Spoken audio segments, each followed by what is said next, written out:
కావలసింది 336.78 టీఎంసీలు, ఉన్నది 44.45 టీఎంసీలు. ఇది ప్రస్తుతం రాష్ట్రంలోని ప్రాజెక్టుల్లో నీటి నిల్వల పరిస్థితి. అయితే జలాశయంలోకి నీటి ప్రవాహాలు వస్తున్న తరుణంలో చేపట్టాల్సిన కార్యాచరణపై రాష్ట్ర స్థాయి సమీకృత నీటి ప్రణాళిక యాజమాన్య కమిటీ చర్చించింది. సెప్టెంబర్లో 1-2 మినహా వర్షాలు కురిసే అవకాశం లేదన్న హెచ్చరికల నేపథ్యంలో ప్రాజెక్టులు నిండిన తర్వాతే ముందుకు వెళ్లాలని నిర్ణయించారు. రాష్ట్ర స్థాయి సమీకృత నీటి ప్రణాళిక యాజమాన్య కమిటీ హైదరాబాద్ జలసౌధలో సమావేశమైంది. Engineer in chief Ramesh Babu అధ్యక్షతన జరిగిన సమావేశంలో రాష్ట్రంలోని జలవనరుల సర్కిళ్ల చీఫ్ ఇంజనీర్లు పాల్గొన్నారు.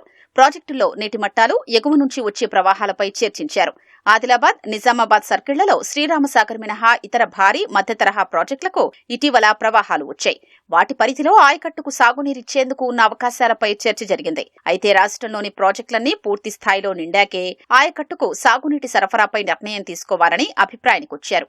ఈ ఏడాది ఎల్నినో పరిస్థితుల వల్ల లోటు వర్షపాతాలు ఉంటాయని భారత వాతావరణ శాఖ ప్రకటించిన విషయాన్ని సమావేశంలో అధికారులు గుర్తు చేశారు. సెప్టెంబర్లో 1-2 మినహా వర్షాలు కురిసే అవకాశం లేదన్న హెచ్చరికలు ఉన్నాయని, ఒకవేళ ఇప్పుడు ప్రాజెక్టుల్లో ఉన్న కొద్దిపాటి నీటితో సాగుకు ప్రోత్సహిస్తే తదుపరి తీవ్ర నష్టం ఉంటుందన్న చర్చ జరిగింది. పైగా వచ్చేడాది జూలై వరకు తాగునీటి అవసరాలు, జంతుజాలాన్ని కూడా పరిగణలోకి తీసుకోవాలని నిర్ణయించినట్లు సమాచారం. ఇప్పటి వరకు ప్రాజెక్టుల కింద ఎంతవరకు సాగు చేశారనే వివరాలు తీసుకుని చర్చించారని నిర్ణయించారు. 15 రోజుల్లో మరోసారి సమావేశం కావాలని స్కివం నిర్ణయించింది. రాష్ట్రంలో గోదావరి, కృష్ణా పరివాహకాల్లోని ప్రాజెక్టుల కింద ఈ ఏడాది నీటి నిల్వలు దారుణంగా పడిపోయాయి. ప్రాజెక్టుల్లో అందుబాటులో ఉన్నదే కేవలం 44.45 టీఎంసీలు మాత్రమే. ప్రస్తుత పరిస్థితుల్లో కావాల్సిందే 336.78 టీఎంసీలు.